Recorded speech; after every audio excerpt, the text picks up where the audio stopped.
After a successful job in Zadash for the strangely sweaty gentleman, the Mighty Nein go their separate ways for soul-searching, hearts to hearts, and being clean and dirty together. All the while, a mage off in the far corner of the Kryn dynasty commits variously and exceedingly worse war crimes. All that and more on today's episode of The Mighty Nein.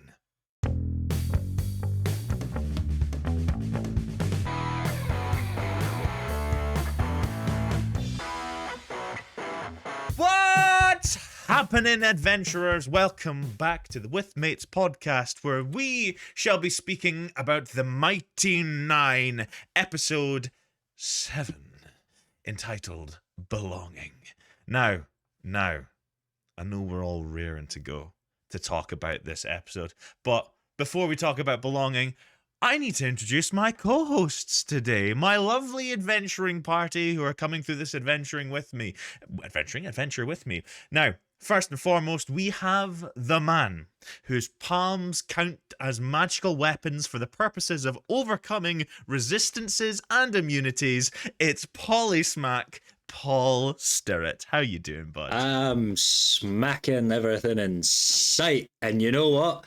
I've come across like a wee spider lady, like the body of a person, but also like the head and body like of a spider, and I don't. Okay, it's got two bodies. Yeah, like the body head is a spider, but then there's like a human attached to the head. Like a spider, is it a spider centaur? Like yeah, exactly. Yeah, a drider. Yes, you've come across a drider. That's have you? Oh, lovely. That's exact. And I was gonna maybe roll to smack. Okay, roll to smack, Paul. Please roll to smack. What'd you get?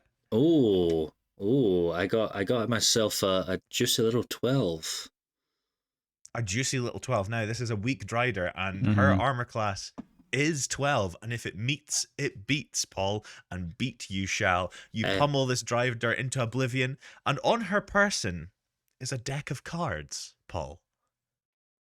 Would you like to pull a card from the deck of cards? I'd like to smack playing D&D. Yeah. It's happening. You pull a card, a beautiful, gorgeous tarot card, Paul, and upon it, a glistening silver orb in the night sky. This orb, Paul, it grants you a wish. Lo and behold, Paul, it's not just a card that grants you a wish that you've drawn from the deck of many things. No. It's a man who grants you a wish. It's not the moon card. It's the Craig Andrew Mooney card. Hello, Craig Andrew Mooney. How you doing? Fantastic. Yeah, guys. You know, for the listeners, I'm also here. Just you know, it took us a while to get to me, but you know, I'm here as well. Hello, everybody. Lovely to be here. That was horrendously convoluted, guys. How are we both doing this fine December day? Oh, I'm great, mate. I'm off for my Christmas holidays. Christmas holidays begin today, so I'm excited. And have you been good for Santa? Always. We'll find out. Santa. I hope you have. We'll find out very soon, won't we? Mm-hmm. Oh. Yeah. Lovely. Oh no. Well, I just realized what you meant. I'm so scared. Tune in, folks. There will be a little special from Santa himself coming to the With Mates podcast. But before we fully get into talking about episode 7, I just want to shout out to you, wonderful people who are viewing the pod. It's so thankful to see such fantastic responses from everyone. It's making our hearts sing, and I want to do a special shout out to Ashley Waller on YouTube, who has been commenting on the pod, who has done what an in-depth breakdown of some of the things we have said. Ashley, you're fucking killing it. Well done. Awesome. Thank you so much. And I'm loving the such an interesting idea from Paul. What an interesting idea from Craig. Who knew I had insight, you know? Interesting. Like, Who knew? Yeah, so you clearly have got a higher wisdom score than you portray. Oh yes. I mean, Ashley's new to the show. She's used to watching the show. She's not met Paul enough yet to really get it. So it's fine. She'll get to know Ashley, Paul. You'll learn about Paul. Yes, but so we shall begin. We'll talk about the episode 7. Let's give our quick non-spoiler thoughts on this, boys. Craig, we'll come to you first. Talk to me about your overall view of episode 7, where the 9 are proving their worth to the gentlemen. They're getting some new assignments, but there's also lovely little separate instances of character building and depth in this episode. Tell me, what's your non-spoiler thoughts? Well, it was upsetting to see some of Paul's theories proven right in this episode. I will say that. There were certain things. He didn't get it quite spot on, but he was correct, and I'll give him his dues on that front. But other than that, I would say I really enjoyed it as a penultimate episode. It felt like a penultimate episode should. I think it kind of set up what will be the finale next week quite well. I think I'm really intrigued to see. I was a little bit surprised, given how we left off episode 6, that we didn't see a certain character in this episode, but perhaps we're saving her for the finale. But that would be my only kind of like, about this episode. I wonder why we didn't see her. But other than that, I thought it was a really great episode. I loved the progression of all the characters separately and in their pairs, the little pairs that they've kind of developed over the course of the season so far, and kind of how that kind of transpired in this episode. I try not to give anything away, but you know what I mean. Like I quite liked seeing how the dynamics played out to this point. Them having the little moments, and then we'll see what happens at the end. I'm really struggling not to say anything. So I'm just going to stop. I'm going to stop. I'll let Paul speak instead. We'll get to it. We'll get to it, Craig. Paul, what's your non-spoiler thoughts on this episode? Joseph, I'd like to take this time to get something off my chest. Okay. Hang on, I need to look into the camera here. Yeah. Okay. Hello, my name is Polly Smack, and I suffer from premature vindication. Last year, episode even, I said I was vindicated, and that was only partially true. It was premature vindication. So I am here to say that this episode I was in fact vindicated. I'm Polly Smack, and I approve this message. Thank you, Polly Smack. Thank you, Paul, for your bravery. It was very brave, Paul, what you just did. I give it that. We support male vulnerability on this podcast. Oh, yeah. It was very, very vulnerable and beautiful. Thank you, Paul. It was something. Anyway. Yeah, it was something. We actually do support that. So please, yeah. Thank you both. I'm in the same vein as you, Craig. Why haven't we seen a certain character? But also, I'm going to sum up my thoughts on this episode with this. Oh, it's getting so good. Okay. Oh, they're introducing things that I didn't expect them to do. Oh my god, it's so nice to see the veil being parted behind the DM screen and we see the things that are going on. Lovely. That's all I'm going to say. But that's our non-spoiler thoughts. Ladies and gentlemen, if you have not seen episode 7 of the Mighty Nein series on Amazon Prime, entitled Belonging, this is your chance now to roll your sneak check to escape away right now. Go watch it, then come back, and then we will discuss all things spoiler heavy of this episode of the Mighty Nein. Gentlemen, can you both make me a perception checks, please? Tell me what you get on your perception checks to see if the audience have snuck away. Just gonna roll. What have you got, Paul? I'm sad to say I think my perception check might be like a 2. Yeah, you can't see that the audience has gone. Craig? I rolled a 19, actually.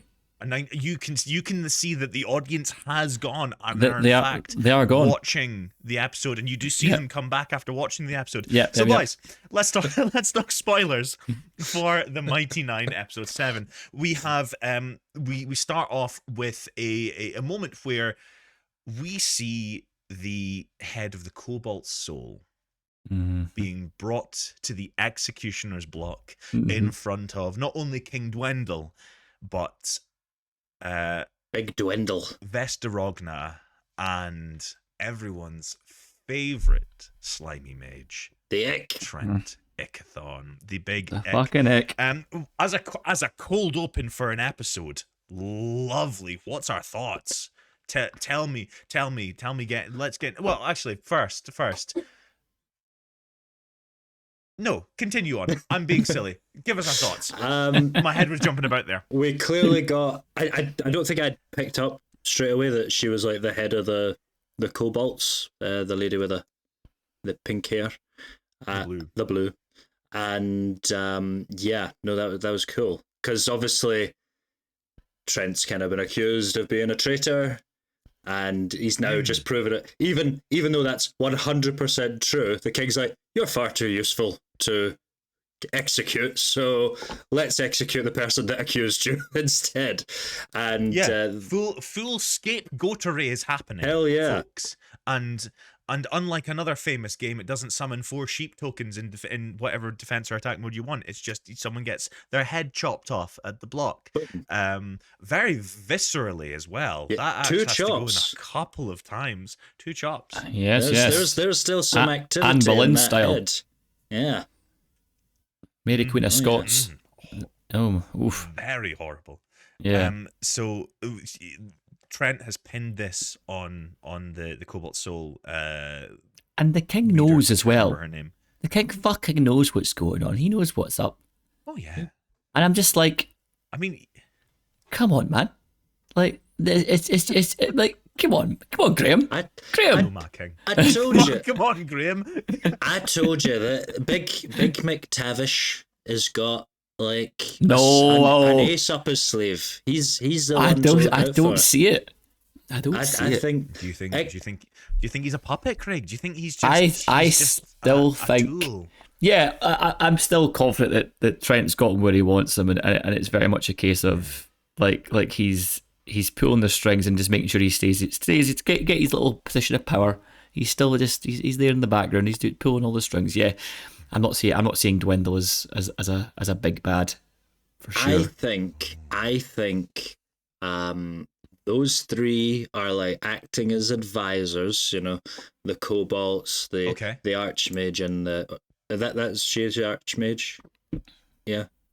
Yes, one of the, so there's like a few different archmages. They've got different titles, like Archmage of Antiquities, right. Yeah, that sort of. But garbage. Those main 3 are kind of like his main advisors, and obviously Big X now like in the favourable position, and then the Cobalt one, obviously it's like somebody's got to go. I guess you're kind of inconvenient now. So I think these guys, we've just learned from the Cobalt lady, you're not as protected as you think you are. Yes. I think they're all going to overstep, and they will find out why Big McTavish is the king. That's my where I think it might go. Oh, I think very intriguing. I think they'll underestimate him. He's Scottish after all, So yeah. I mean, we shall see what is in store for King Dwendal. But there's a lovely conversation I want to highlight between Vess and Ickathon. Yeah. After the execution. Fucking love that exchange. I was such a big fan of that exchange. Oh, it's so good. It's the way it's punctuated at the end with like Trent being like, if you step on my toes again, I'm going to kill you, and Vess is like, you can fucking try. I was like, yes. Beautiful. Take him down a peg. Beautiful bit of dialogue. It just like, and it really highlights that Vess could be. For me, it sets this up because I'm when I'm watching this, I'm trying to separate the fact that I know the campaign, but for me, watching this, it kind of sets Vess up to be a potential ally of the Mighty Nein, if like Trent was to be the big bad. Initially, like, yes. In that sort of like. Because it's like oh, she could be the one to stop him or have like the power to aid to stop him, and maybe he's the one that he could kind of like a Voldemort Dumbledore sort of relationship there. But then not to put too fine a point on it. I could also just see her turning on all of them like that, inconvenient Exactly. fools. There's a wonderful through line already in this, which happens in the campaign, which is like wizards can become power hungry. Yeah. And wizards can become obsessed with that. And I think they're already planting those breadcrumbs really beautifully in the narrative with Trent, with Vess, with Caleb. Yes, Mooney. Good boy, Mooney, raising your hand. Thank you. DM Joseph, I would just like to ask a question. I would like to know what is like the differences between like a wizard. I know obviously the mechanics, but like in terms of like a wizard and like a other magic users within the universe, what kind of sets a wizard apart? Why in this world, for example, do the wizards seem to have the most like power? Is that the right? Am I using that? Am I getting that vibe right? Yeah, I know what you mean. So like as per D&D, you've got your arcane casters, you've got wizards, you've got warlocks, you've got sorcerers. And the way they're differentiated is wizards have to study for their magic. They have to learn it, they have to scribe their spells into a spell book. Sorcerers are just natural fonts of magic. They don't have such a wide glossary of spells to draw upon. Right, okay. But, they've got everything comes from like their bloodline, so it could be they were born during a time of wild tempestuous magic, or somewhere in their bloodline there was like a dragon intermingled in there. Yep, that sounds like me. They get it's like it's like a trace of magic. I take the donkey approach. Yeah, exactly. So Donkey's offspring could be draconic sorcerers. And it's like, so like wizards really, really study, it's like someone who studies hard and hard, like over and over every single day to be good at something. And then sorcerers can kind of rock up and be just naturally talented at something, not to the same sort of talent and efficiency as say wizards can, because sorcerers are charisma based, wizards are intelligence based. Right. That's kind of like, it's like kind of blagging their way through, that sort of thing. That's how I read it. There are many ways to skin a frumpkin. Sorry, burn a frumpkin. And frumpkin's the name of Caleb's cat. Oh, yes. Many ways to do that. Too soon, Joseph. Too soon. Interpretation is valid. Not soon enough.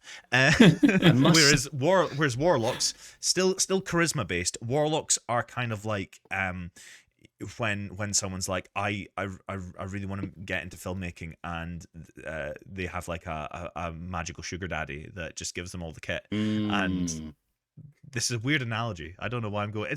Warlocks essentially have magical sugar daddies. Here's a nice red camera. Here's this lighting and sound guy I've worked with for years. Go. He's working for free. Go. Yeah, warlocks are kind of like nepo babies in a way. Okay. But instead of like having like no duties as a nepo baby, occasionally the patron will be like, hey, there's something I want, and if you don't give it to me, bad things will happen. Time to pay the piper.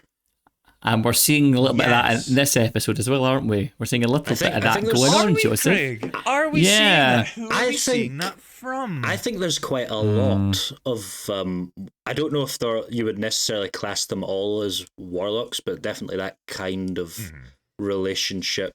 I'm sure at some point we're going to see like the theme of like gods maybe enacting their will on specific, and because there seems to be like, to me there's quite a few, and I think maybe even more than we realize potentially, and I feel like there's a whole pantheon of them. But I mean, like specifically we're seeing them like using these mortals that we know in this story, and I feel like that might become a theme at some point, and that possibly even an overreach, like you've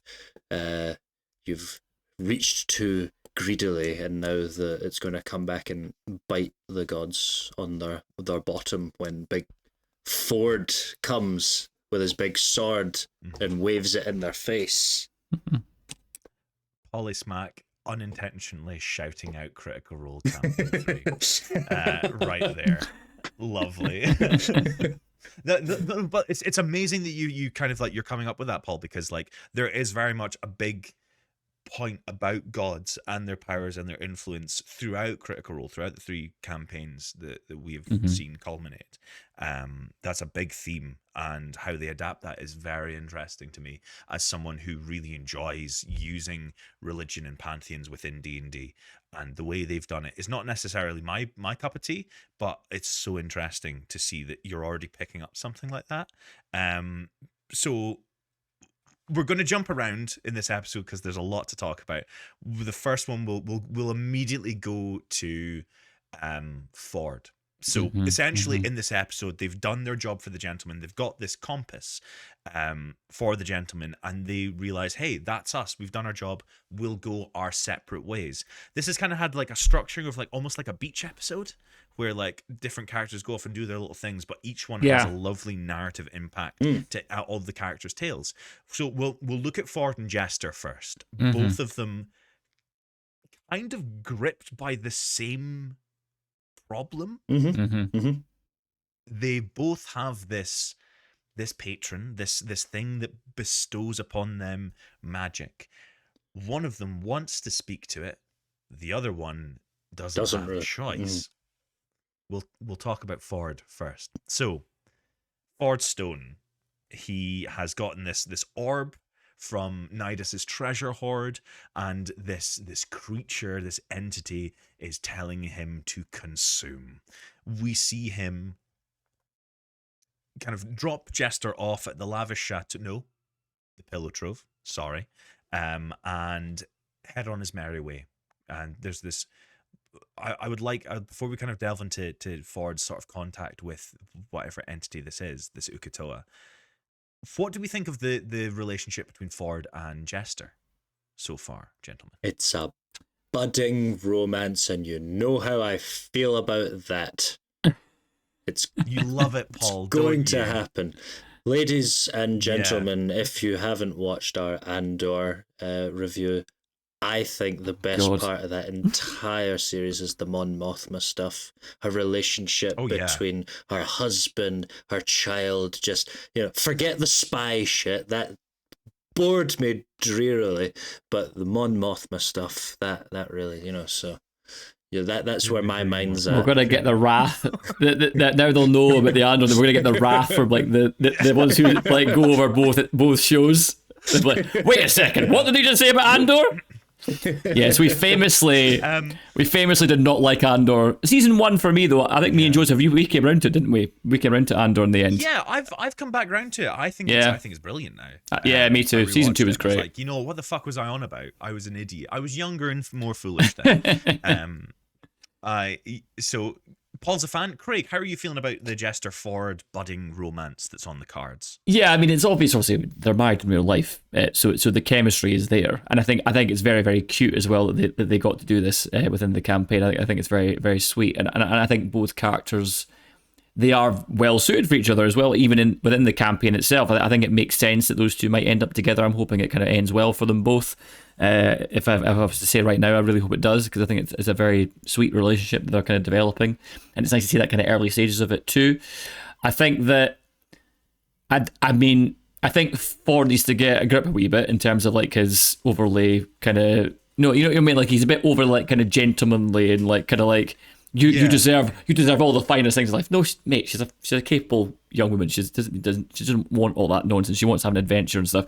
So that bit was a bit like, but I kind of saw the kind of Southern charm type, offensive type thing coming out. It was a bit like, okay, fine. But overall, the relationship is really cool. I'm really enjoying it. I like the vibe, and I think that Jester in that scene was great. I loved the vulnerability that she showed in that scene, and that when the tear kind of floats away with the leaves. I love that shit. I love all that stuff. It was great. Animating Jester so well. Fantastic. I think I said in a previous episode the animators were apparently fighting over to like animate her. There is a few discrepancies in her face shape we've been noticing while watching it. But that's just a nitpick. That's at the top of my list too. I didn't want to mention it, in case it drew too much attention. But yeah, no, discrepancies in the face shape of the animation. He was being kind. You're being kind, Paul. Oh my god, damn it! I see exactly what you mean. So fun little fact about not more so Laura Bailey, who plays Jester. Travis famously said going into campaign 2, I don't want any of that romance shit. I'm not here for it. I'm just here to roll numbers and roll big damage. And Laura was like, bet. I'm gonna make you fall in love with me again. Yeah. I'm gonna make you fall in love with me again. Yeah. And this is like a lovely little nod to all that effort she puts in. And like I won't spoil where it goes, but I tell you, it's a wonderful B plot to Nice. the entire campaign. The thing that I'm marveling about regarding Jester is obviously she's a fan favorite character, and for a reason. Laura Bailey is a fantastic D&D player, but also a phenomenal performer. Yeah. And from like what she lacks in like say like a little bit more technical knowledge when it comes to D&D and actual play in the game, she makes up in leaps and bounds when it comes to just the improv skills at the table and the performance level that comes to it, because you know they're all voice actors, you can expect that. But the scene when she's in the pillow trove and she's trying to commune with the traveler was for me such a rewarding and beautiful scene where I was fully prepared for her to open her eyes and have the traveler standing there. And when he wasn't there, my heart broke a little bit for her.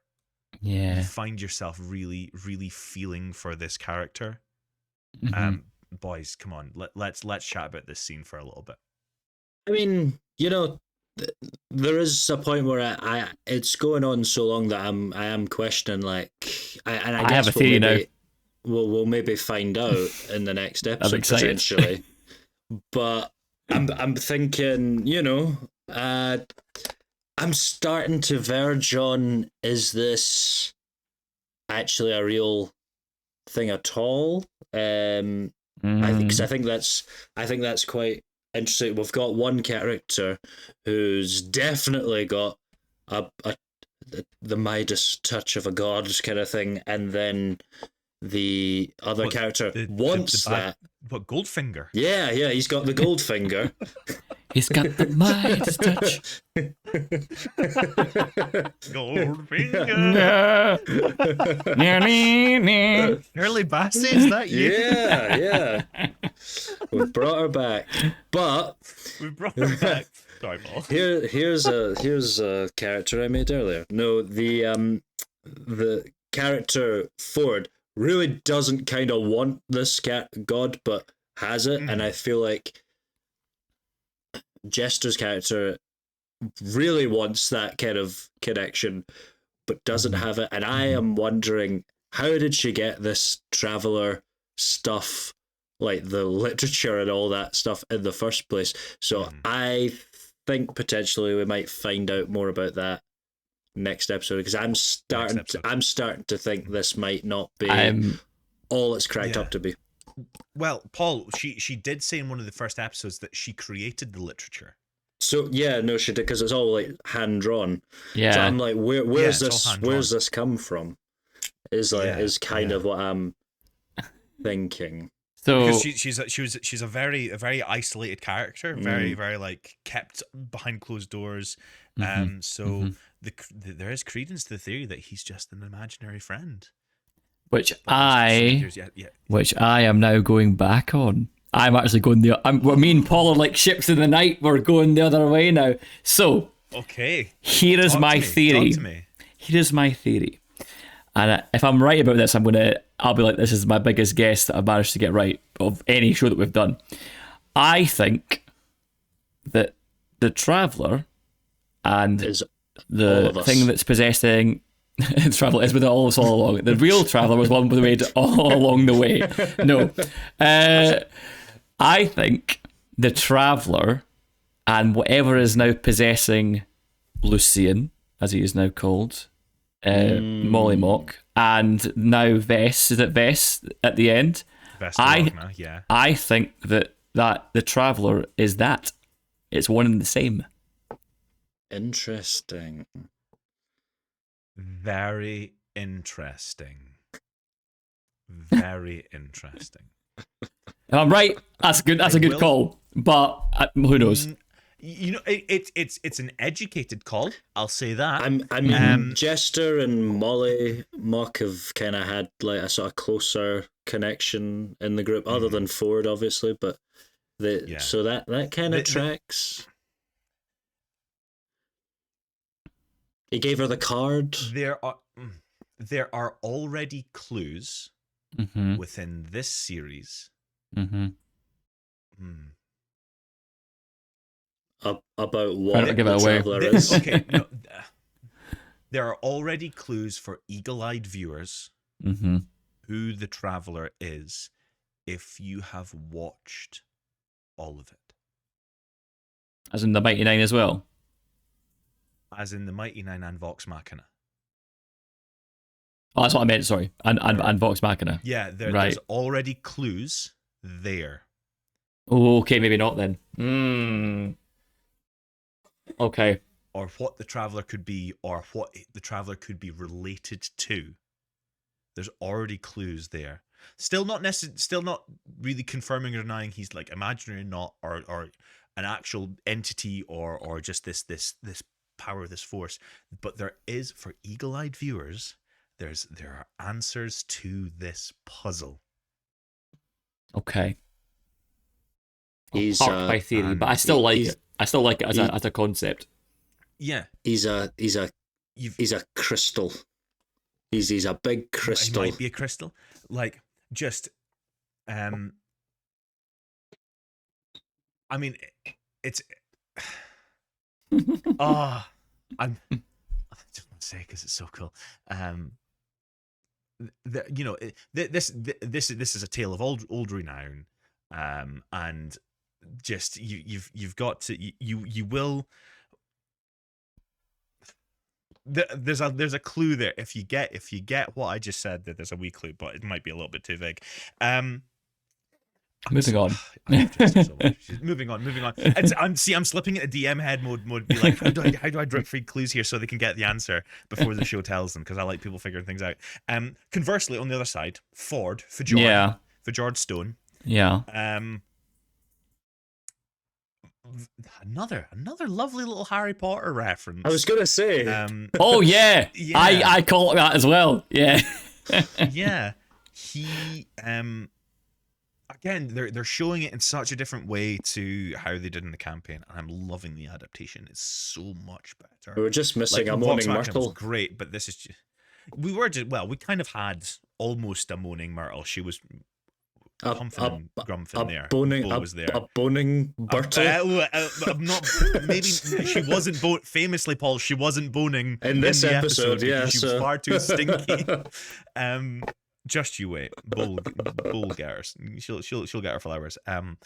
Ford has this vision, and it is my favorite shot from the entire episode, where he is in this sort of like dreamscape under the water, and you have that it's reflected from the title sequence of both kind of the show and also, more importantly, the Mighty Nein campaign. He has this vision speaking to Vandrin, his captain, which dissolves into the murky, inky blackness of the underwater, and then Ukatoa sort of like ensorcels him with like these tentacles and stuff. And well done, Paul. And it has this beautiful shot of Ford against the dark ocean, and then the eye just splits open behind him. That shot for me, perfection. Utter perfection, boys. I got Did some. We feel the same? I got some jolly Lovecraft vibes there, just all over. It was like, ooh, yeah. You're gonna love Ford's arc. You're gonna fucking. I had a feeling I would. It's the kind of probably build I would probably like personally. So I was like, actually, Paul, you are going to love several aspects of this story if they manage to play it out in full. You are going to love Ford's arc. You are going to love Molly Mock's arc. And you are going to love a certain character thing within Yasha's arc. Okay. Interesting.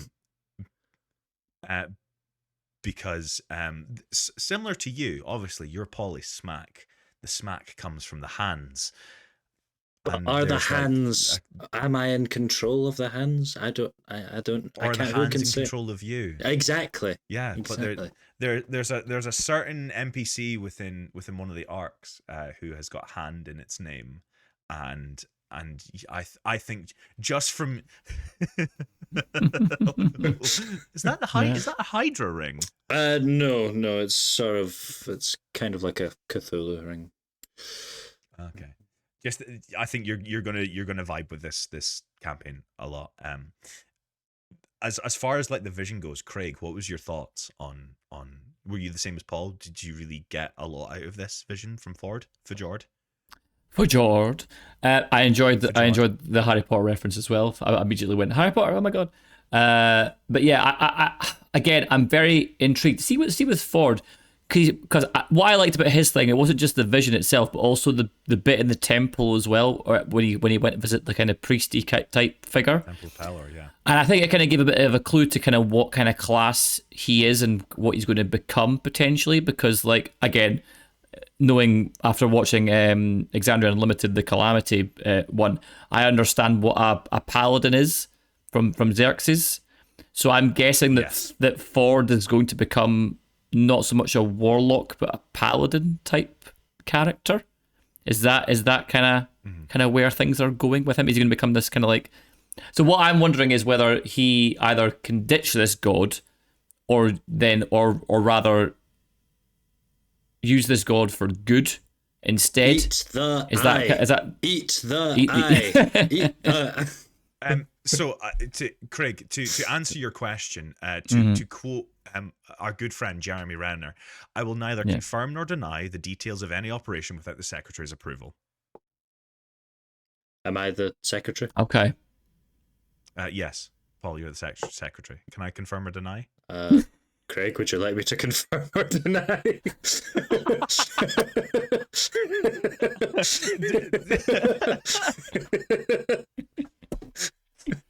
Yeah. See, Craig, it is honestly, it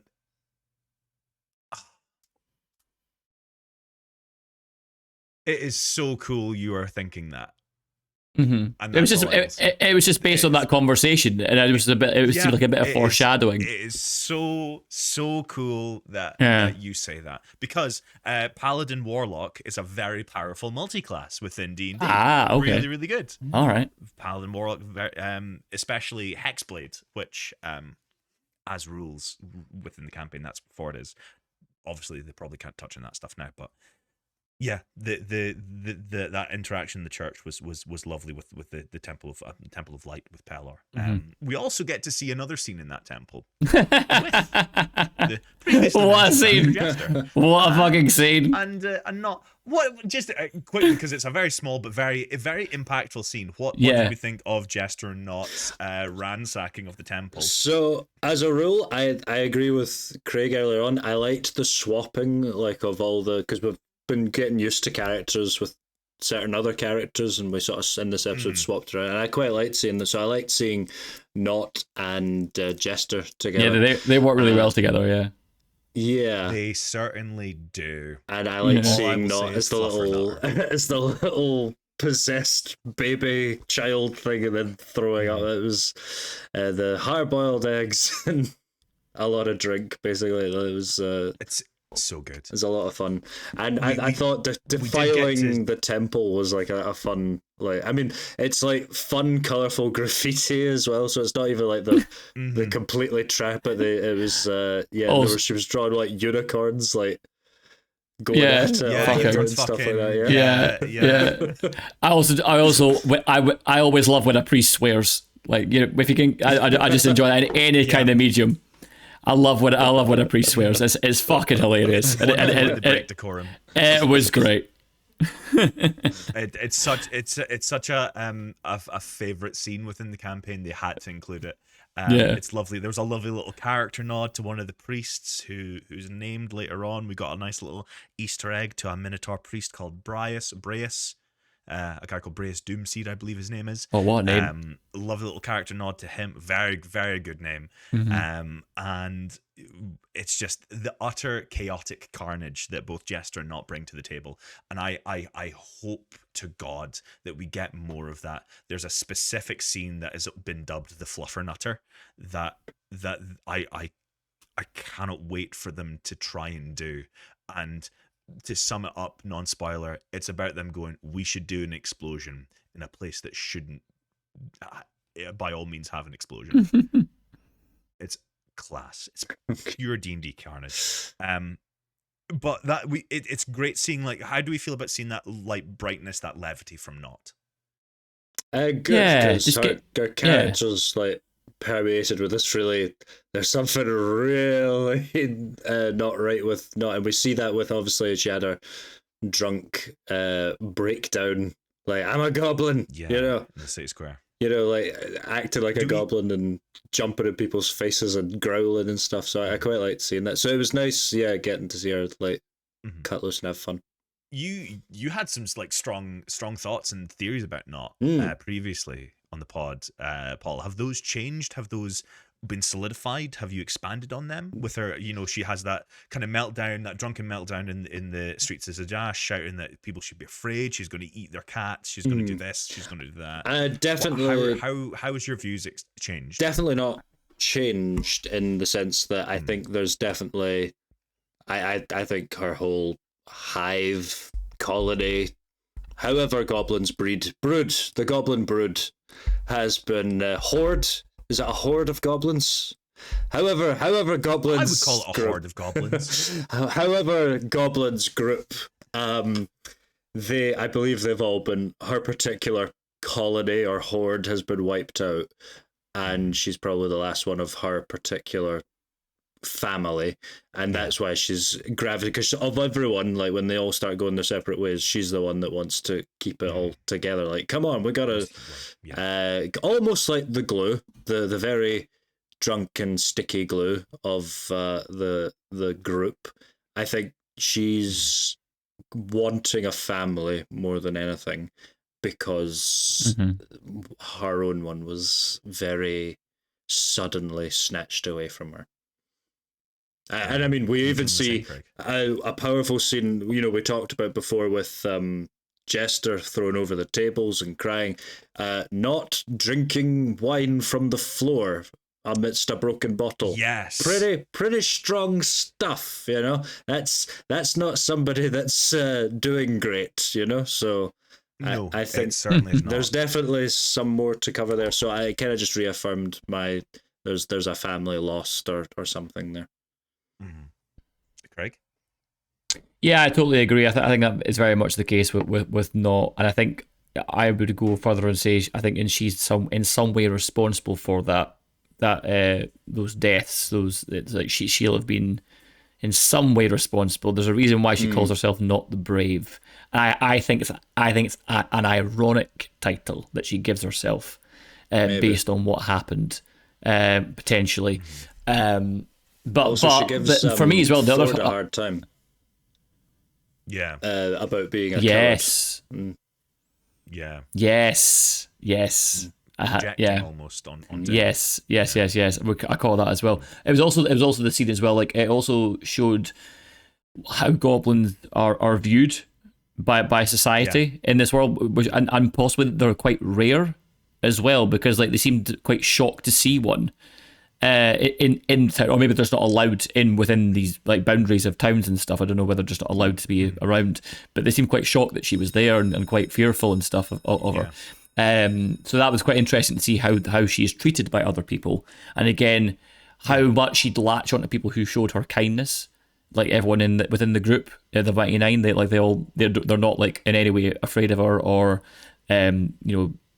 being racist towards her or anything like that. Like they are completely, they see her as one of their own and as part of their family. So I think that's also quite important to her as well, probably, based on how she's been treated by other people. Really beautiful line about for the longest time, for like not being seen as like alien or different or unnatural by that group. And I think it's a really lovely, poignant line. And I think it just kind of calls out to just the nature of the Mighty Nein, of being like they're mad, they're morally grey, chaotic characters, but they are this beautiful found family, which I think at its core can be a lot of D&D stories, a lot of parties coming together. I love how you are utterly drowning in theories for Not. It's brilliant. She's like such a great character.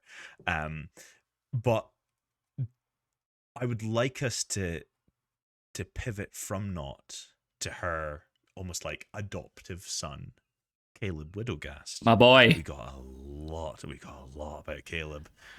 And things are starting to unfold for him. Obviously, he was needing that amulet to protect himself from being scryed upon. Astrid and Airwolf have found him, hunt him down in the streets. And let him go. Let him go. Which I wasn't expecting. Yeah. I wasn't expecting that, because obviously this is deviated from the campaign a fair bit. With this art, like they've pulled a lot of stuff forward. And I was sitting there going, what are they going to do? Because they've caught him. They can't not do anything. But like, obviously, they have that the bonding through shared trauma. They've given that one chance.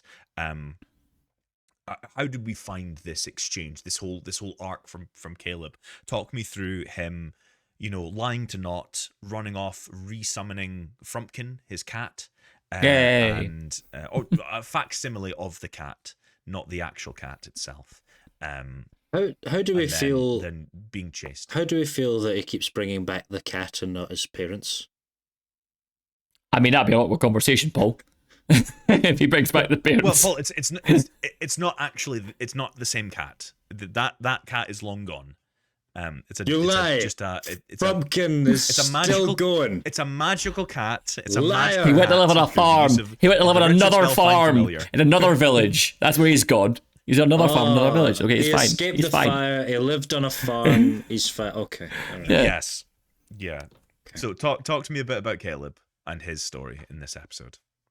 I think, like, again, he's my boy. He's my. I'm like Not. He's my boy. He's my favorite character in the show so far, by a country mile. I think because we've had the most intense like viewing experience of him so far. I think he probably is like what I'm latching onto the most in terms of like I can see the depth to him, and I'm loving the essentially hero's journey, hero arc that he's going on for now. I'm still skeptical of whether that's going to last or not, but or whether there'll be a bit of a bump in the road type thing to get to where it needs to get to. But yeah, no, I was a big fan. I enjoyed the scene with the whatever the fuck those those things were in the shop, and they gave him a nice little bath. I quite enjoyed that bit.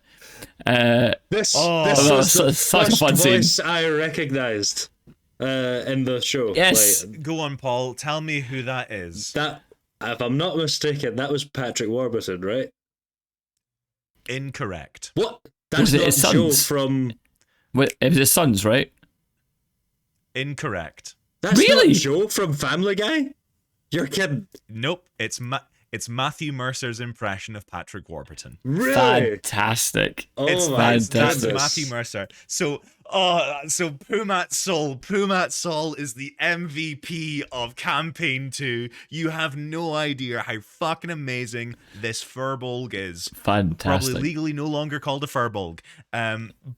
But essentially, Caleb was trying to find stuff. He goes into this thing, and he's like, "Oh, hello, I'm looking for it," and all you hear is, "Hey there, how you doing? It's me, Pumat Sol," and he just comes through. And Joseph, that was great. That was really good.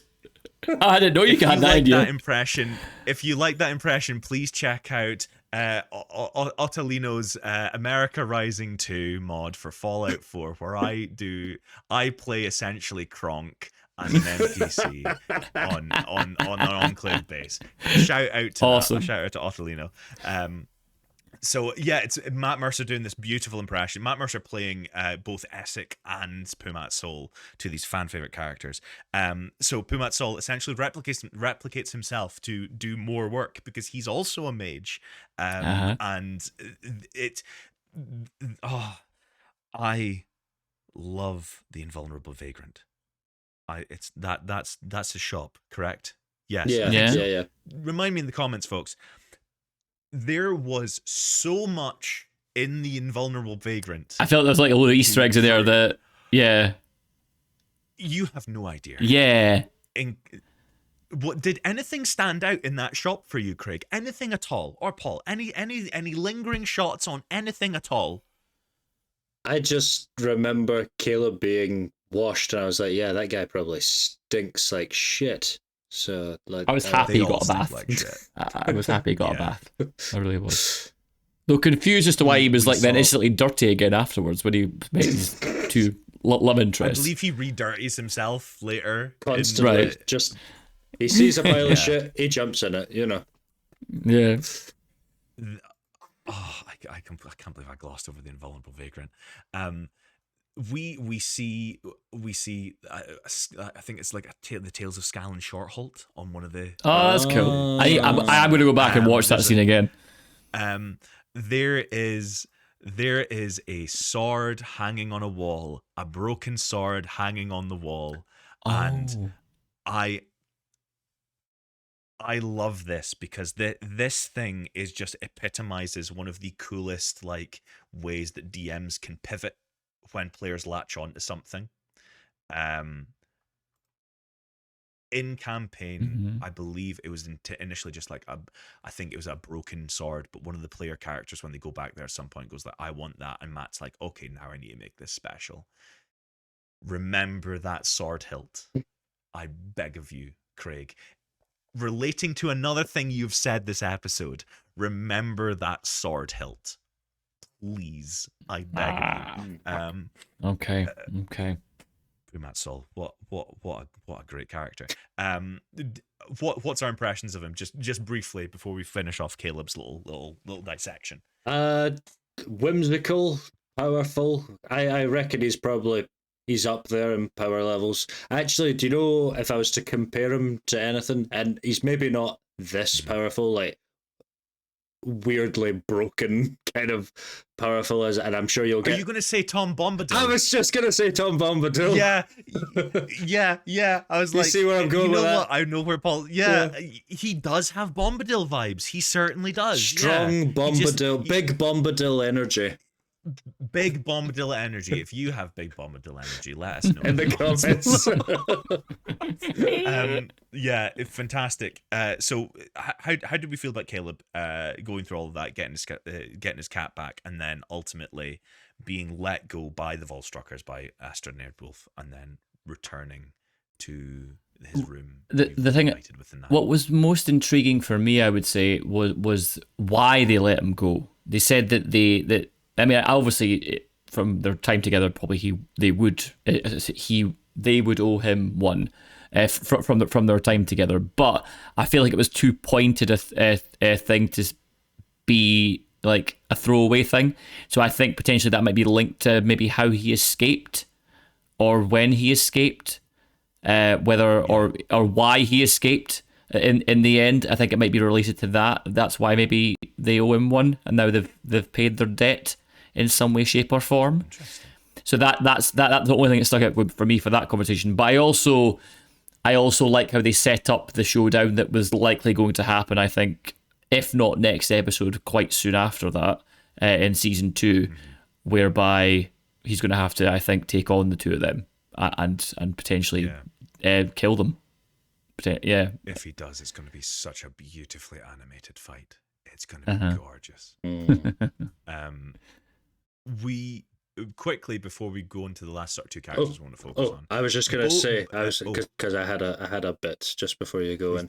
Please do. Hold on, reset. Okay, and go. I was just going to say my thoughts on them letting him go. It pays to It just goes to show that nothing bad can come from having a threesome. it pays to have a threesome. Yeah, so, there. That helps. You never know when We're those sex positive on the With Mates you podcast. you never know when those people, you might be at the mercy of those people, and Mhm. they've let them go. Good life advice, Paul. Thank you very Yeah, much. as always. And yeah, maybe Wisdom that's plus where Bo one. went wrong. Yeah, maybe that's where Bo went wrong. She had her sights too low. So quickly, briefly. So with Bo this episode, we didn't have a lot of screen time with Bo. Very much like she had a brief meeting with Dyron about how, essentially giving us a little bit of exposition how the cobalt soul has been compromised. Dyron needs to go into hiding, and so Bo begins to drown her sorrows.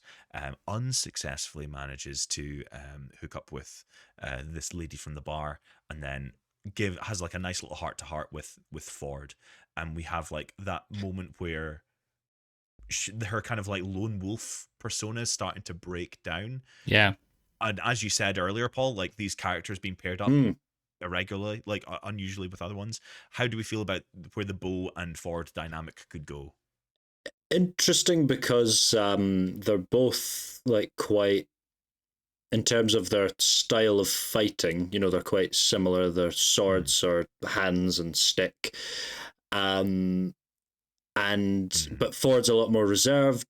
She's generally a lot more aggressive, but and closed off. And she's kind of, actually, I also just really liked, she stinks and ends up in a bathhouse. If Ford's needing to go for his own reasons, like he's going for a whole Harry Potter reason. But I just quite like, I smell, I'm going to a bathhouse. It's actually quite refreshing, because I'm sure most of these people smell because they're traveling all the time. So I was like, going for a bath. I actually quite like that. And while they're sitting in said bathhouse, just kind of opens up a bit and gives Ford probably a bit more of a confidence boost. And I'm sure those two will bond from here on out, and I think that's probably partly what this episode was the different pairings and them all sort of finding each other again, because it's like, actually I kind of like you guys, so I quite like because Bo's mission's kind of just blown up, and she's like, oh, I've failed. And then Ford's, because Ford's actually quite empathetic, and he's like, well, actually, you didn't really fail, you did the best you could. Who could have stopped this happening anyway, so I quite like that. They're dynamic, finding where they belong in the world. Yeah. Like the episode title, Belonging. Do you agree, Craig, with Paul's sort of observations with the pair?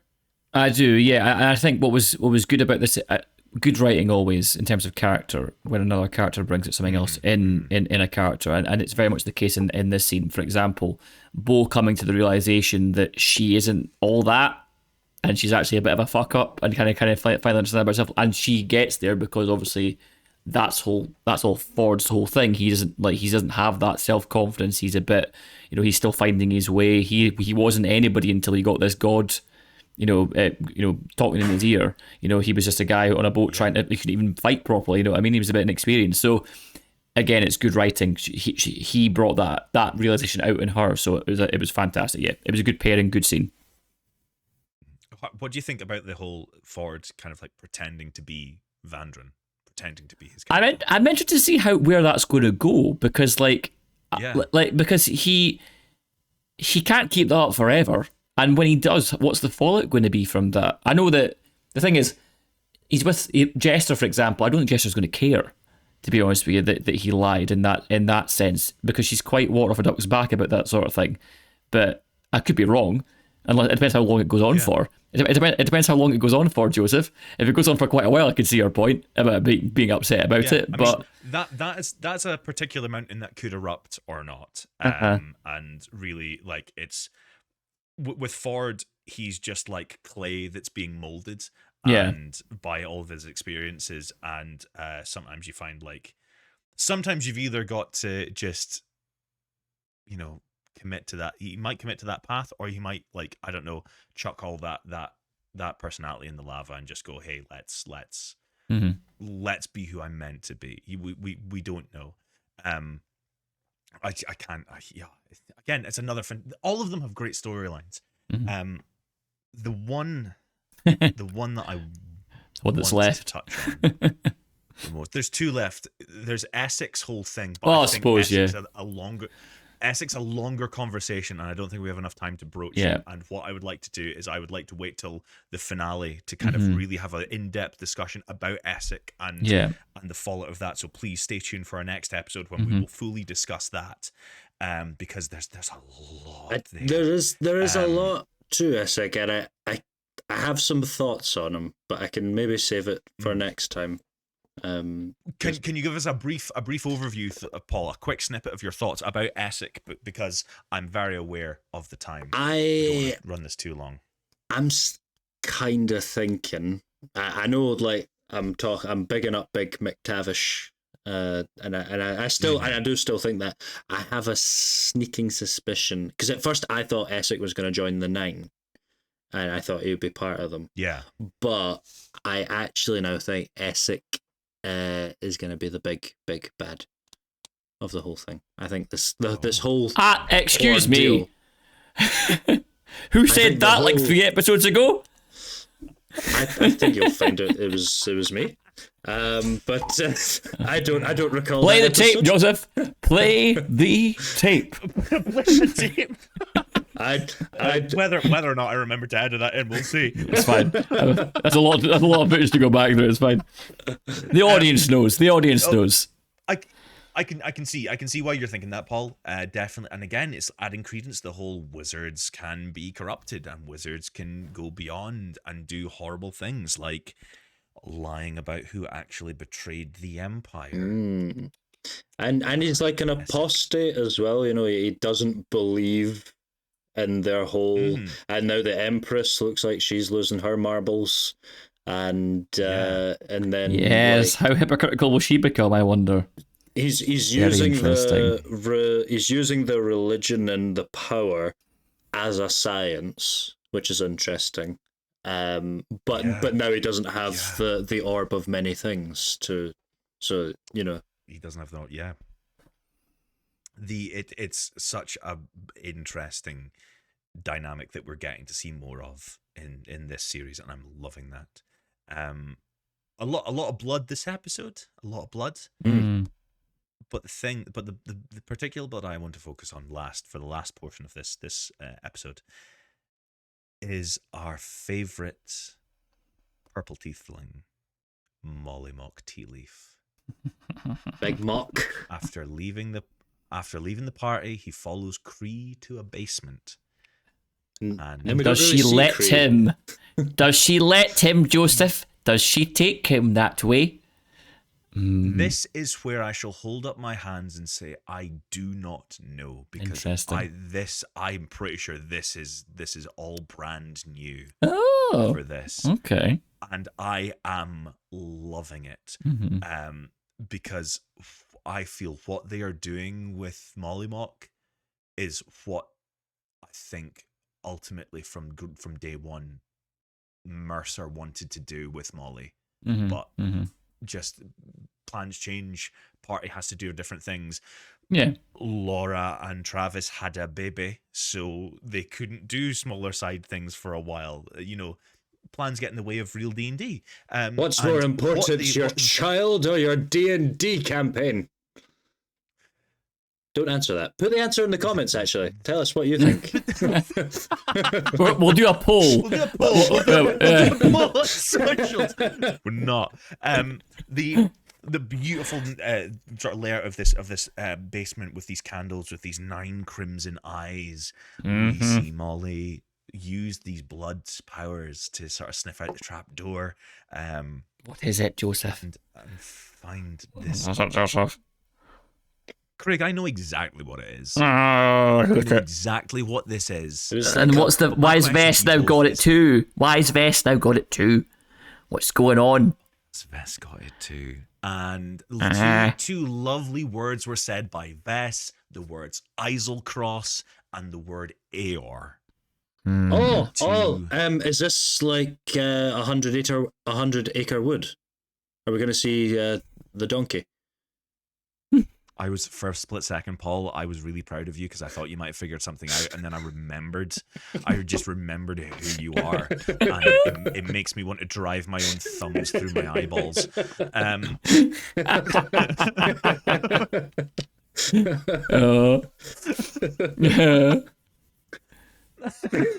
It's got fuck all to do with ER. Damn it! I thought I was so close. It's got nothing to do with Winnie the Pooh. Oh bother! Nothing.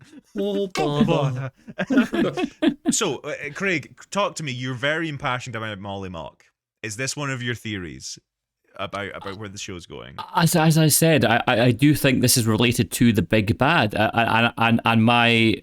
As I say, I don't think that Trent Ickathon is the big bad. I think he's a stepping stone. I think, to be honest with you, I think that Vess is now showing signs of being involved there. I can see Joseph staring at the viewers, and I'm loving it. But I'm just going to keep talking.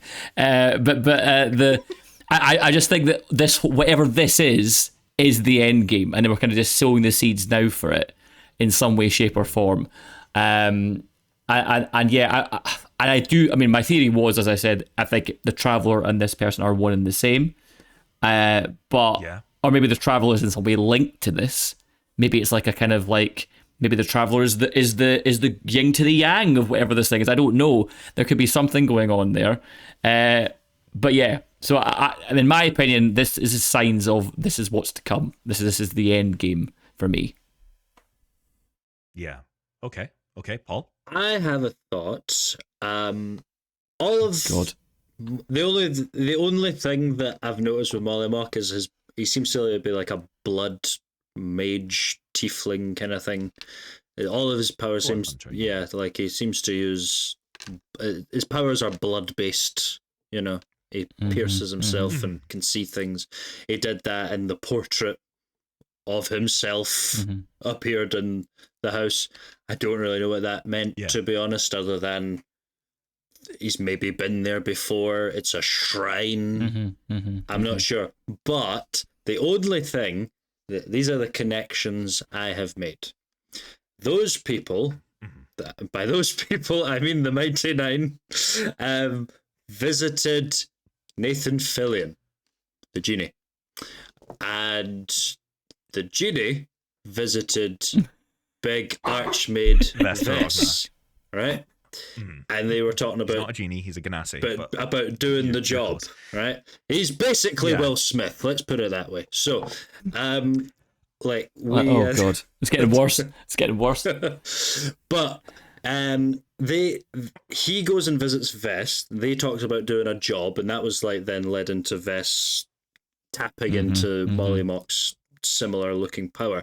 My theory is that we also have this thing with Mollymock being called Lucian.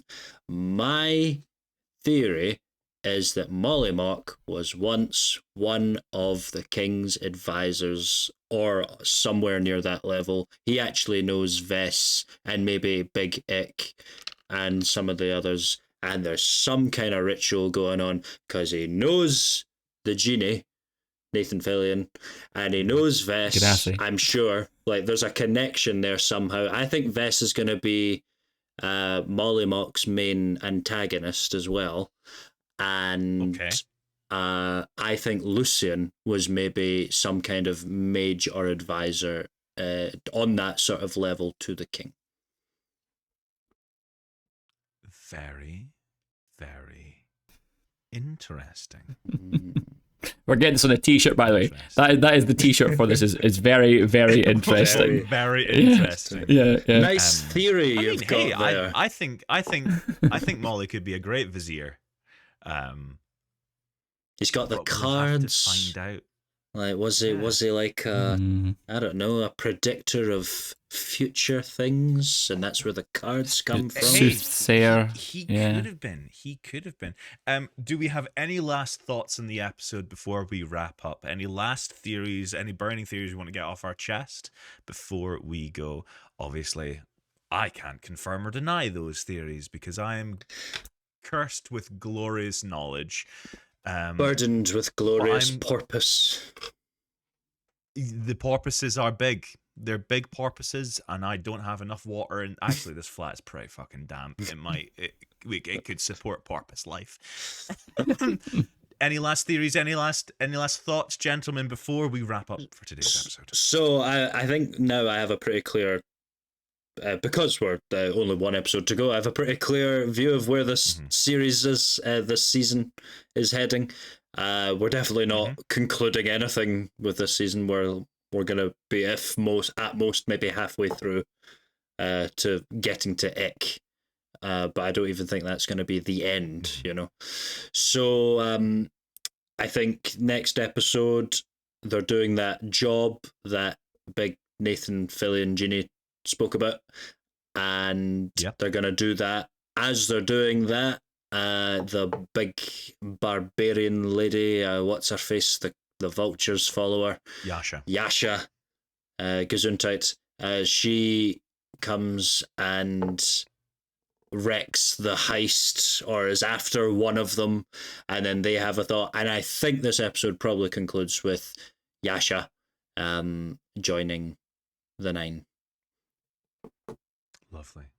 Great theory. I'm sure we will find out sooner rather than later. However,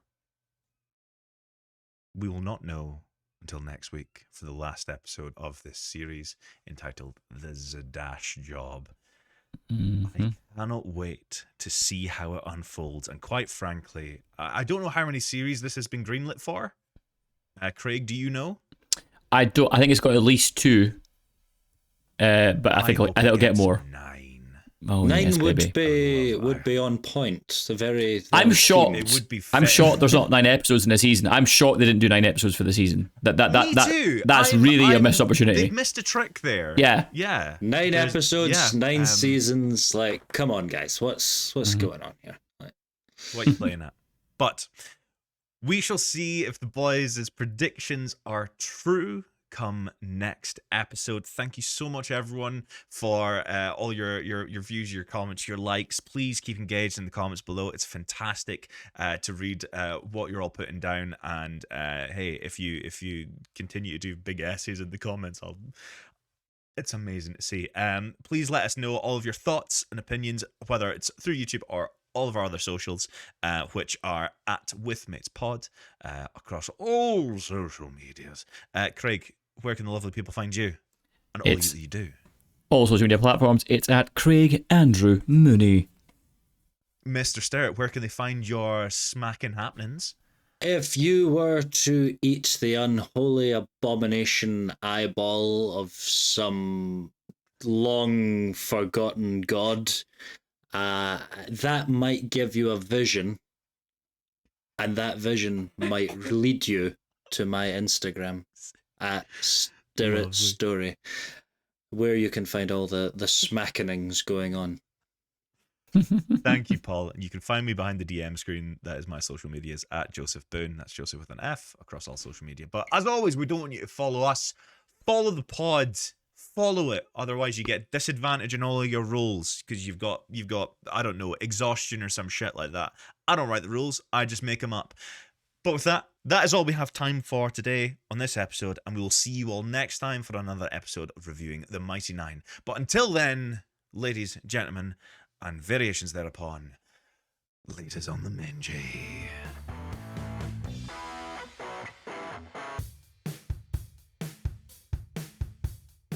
Mr. Loverman, Yasha. Mr. Loverman, Yasha. I don't know how Andrew does it.